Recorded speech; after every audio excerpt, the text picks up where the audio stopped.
So good evening. आज का जो लास्ट वीडियो मैं बना रहा हूँ ये आपके लिए जो चौथा आईपीओ जो इसी हफ्ते में चालू होने वाला है उसके बारे में हम बात करेंगे। और इसके बाद मैं और एक वीडियो में जनरेट करूंगा जिसमें चारों आईपीओ को रैंकिंग दूंगा कि इसमें से कौन से आईपीओ में कहाँ पे अप्लाई करने से आपको सबसे ज्यादा फायदा हो सकता है। तो बने रहिएगा और मेरी दूसरी जो आने वाली वीडियो है उसको देखने के लिए भी आप मेरे चैनल को सब्सक्राइब कीजिएगा ताकि आपको उसके बारे में सारी अपडेट कंटिन्यूसली मिलती रहे। तो जो लास्ट आईपीओ जिसके बारे में वीडियो अब तक बनी नहीं है वो है सूरज स्टेट डेवलपर्स लिमिटेड। बेसिकली जैसे यहाँ पे लिखा हुआ है स्टेट डेवलपर्स लिमिटेड मतलब ये जो है रियल एस्टेट बिजनेस में लोग का कामकाज है सारा। कंपनी का आईपीओ लॉन्च हो रहा है 18 दिसंबर को और 20 दिसंबर को कंपनी का आईपीओ क्लोज होने वाला है। टोटल फ्रेश इश्यूज है 400 करोड़ की कैश कंपोनेंट ये रेज करने वाले आईपीओ से। प्राइस बैंड रखा है 340 से लेकर 360 रुपए का। मिनिमम 41 शेयर का बिड करना है यहाँ पे। 10 रुपए की फेस वैल्यू है शेयर की। और यहाँ पे जैसे देखेंगे तो 41 शेयर के हिसाब से अगर 360 रुपए के हिसाब से 41 शेयर का कैलकुलेशन करेंगे तो 14,760 रुपया आपको पर लॉट इसमें इन्वेस्टमेंट करने के लिए लगेगा। तो चलिए हम चलते हैं कंपनी की वेबसाइट पे थोड़ा बहुत कंपनी के बारे में जानते हैं। कंपनी का काम क्या है, कंपनी कैसे काम करती है इसका और बाकी डिटेल्स भी हम वहीं पे जानेंगे। तो ये जो है कंपनी की वेबसाइट है, ऑफिशियल वेबसाइट जहाँ पे हम लेके आए हैं आपको। बेसिकली कंपनी जो है वो जैसे मैंने आपको बताया कि रियल एस्टेट डेवलपमेंट में काम करती है। कंपनी का सारा रजिस्ट्रेशन नंबर जितने भी कंपनी के प्लान्स हैं जो ऑनगोइंग प्रोजेक्ट्स है उनका सारा रजिस्ट्रेशन रेरा नंबर और सारी डिटेल्स यहाँ पे उन्होंने ऑलरेडी आपके लिए अपडेट की हुई है। कंपनी को जितने भी अवार्ड्स मिले हैं काफी सारे पिछले कई सालों में उसके बारे में भी डिटेल दी है। कंपनी को पिछले 35 साल का कॉन्स्टेंटली एक्सपीरियंस है इसके अंदर।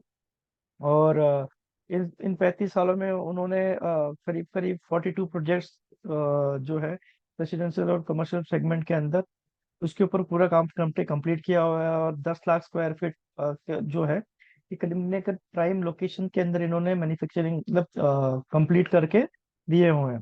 टोटल 1100 फैमिलीज को इन्होंने वापस से नया घर बना के दिया हुआ है। तो बेसिकली कंपनी का जो कामकाज है ये रिडेवलपमेंट करते हैं। रिडेवलपमेंट मतलब कि जैसे कोई पर्टिकुलर पुरानी बिल्डिंग हो, वो पुरानी बिल्डिंग को 30 40 50 साल हो गए और वहाँ पे जो भी टेनेंट रहते हैं वो टेनेंट के साथ में बात करके टाई अप करके वो पूरी बिल्डिंग को डिमोलिश करते हैं और फिर उसी जगह पे जैसे गवर्नमेंट के रूल्स एंड रेगुलेशन होते हैं महा और रेरा के हिसाब से ज्यादा से ज्यादा एफएसआई और दूसरे सारे फैसिलिटीज उनको प्रोवाइड करके नया बिल्डिंग कंस्ट्रक्ट करके उनको देते हैं। और उसी के अंदर थोड़ी ज्यादा जगह मिलती है। तो ये पर्टिकुलर काम करने में इनको कुछ अच्छा फायदा हो सकता है क्योंकि ये जो लोकेशन पे ये सारा काम करते हैं वो सारा काम साउथ मुंबई रीजन में करते हैं जहाँ पे प्राइम लोकेशन और प्रीम एरिया है। तो उस पर्टिकुलर जोन में अगर काम करते हैं तो डेफिनेटली वहाँ पे काफी ज्यादा पर स्क्वायर फीट का वैल्यूएशन बहुत ज्यादा होता है। और जो भी नया डेवलपमेंट होता है तो रिडेवलपमेंट के अंदर उनको एडिशनल फ्लोर्स बनाने के लिए भी मिलते हैं जिसपे उनका फायदा थोड़ा सा बढ़ जाता है। सो ये पर्टिकुलर डिटेल कंपनी के यहाँ पे दिए हुए जो भी ऑनगोइंग प्रोजेक्ट्स है उनके बारे में भी डिटेल इन्होंने ऑलरेडी शेयर की हुई है। स्लम एरियाज वगैरह में ये लोग काम नहीं करते। इनका जो काम होता है बेसिकली एग्जिस्टिंग जो प्रॉपर्टी बिल्ट होती है और जो काफी सालों पुरानी होती है उनके टेनेंट के साथ बात करके उसको ही ये रिडेवलपमेंट करते हैं। सो ये सारी डिटेल कंपनी की यहाँ पे ऑलरेडी इन्होंने दी हुई है। ये चलते हैं और कंपनी के थोड़े फाइनेंशियल के बारे में हम डिटेल से अभी थोड़ी जानकारी लेते हैं। सो इसके लिए हम जाएंगे दूसरे पेज पे जहाँ पे मैंने फाइनेंशियल के बारे में डिटेल निकाल के रखी है। तो ये जो है कंपनी के फाइनेंशियल्स है। कंपनी की टोटल एसेट जो है 2021-22 में 792 करोड़ से 864 करोड़ 942 करोड़। सो कॉन्स्टेंटली इनकी जो एसेट्स है वो कॉन्स्टेंटली बढ़ते जा रही है। रेवेन्यू भी आप देखेंगे तो अच्छे से ग्रो हो पा रही है। प्रॉफिट आफ्टर टैक्स भी 6 करोड़ से 26 करोड़ 32 करोड़ 14 करोड़ ये फाइनेंशियल ईयर में ऐसे हुई है।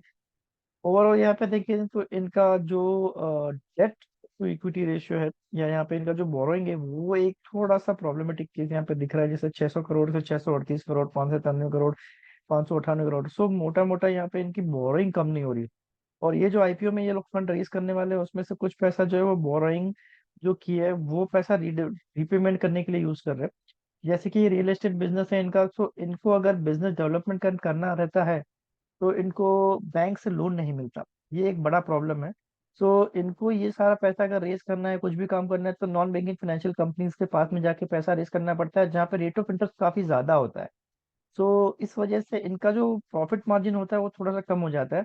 और कंपनी के जो चेयरमैन है मिस्टर थॉमस प्रमोटर है उन्होंने यही बोला है कि ये जो आईपीओ से फंड रेस होने वाला है उसमें से आधेतर पैसा जो है वो अपना जो डेट है उसको चुकाने में लगाने वाला है, जो कि डायरेक्टली इम्पैक्ट करेगा इनका जो प्रॉफिटेबिलिटी है उसके ऊपर। सो कंपनी के प्रमोटर की सोच थोड़ी अच्छी है, बट ओवरऑल मैं इस पर्टिकुलर आईपीओ में एट प्रेजेंट पैसा लगाने की नहीं सोच रहा हूँ। क्योंकि यहाँ पे देखेंगे तो ग्रे मार्केट प्रीमियम भी करीब करीब 70 से 75 रुपया चल रहा है एट प्रेजेंट मोमेंट पे।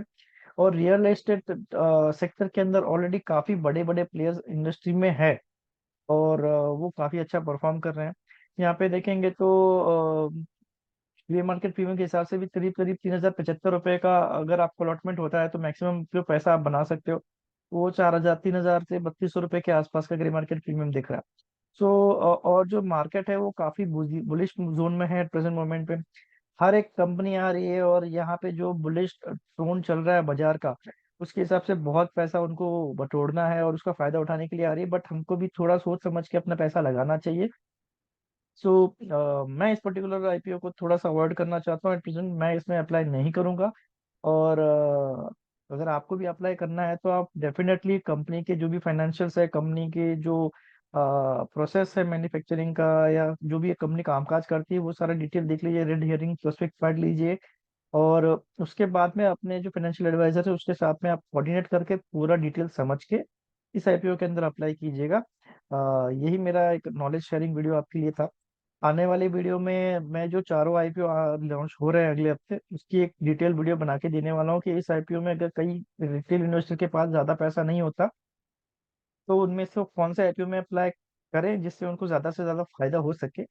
वो वीडियो देखने के लिए आप बने रहे और मेरे चैनल को सब्सक्राइब करके रखें, ताकि अगर आपको जानना है तो जैसे ही वो वीडियो अपलोड हो जाएगी तो ऑटोमेटिकली आपको उसके बारे में डिटेल रिपोर्ट आपको तुरंत ही मिल जाएगी और आप उसको देख सकते हैं। और अगर आप ये पर्टिकुलर वीडियो को आपको अच्छी लगती है तो इसको लाइक कीजिए, और आपके फ्रेंड्स रिलेटिव्स कलीग्स जो भी मार्केट में इन्वेस्ट करने के लिए जिसको ज़्यादा अच्छा लगता है उनके साथ में शेयर कीजिए। और कुछ चेंजेस अगर आपको इसके अंदर करवाना हो तो और कुछ डिटेल ज़्यादा अपडेट चाहिए तो आप मेरे साथ में कमेंट बॉक्स के अंदर आपकी राय दे दीजिए। That's all for the day, thank you very much and have a great day, bye.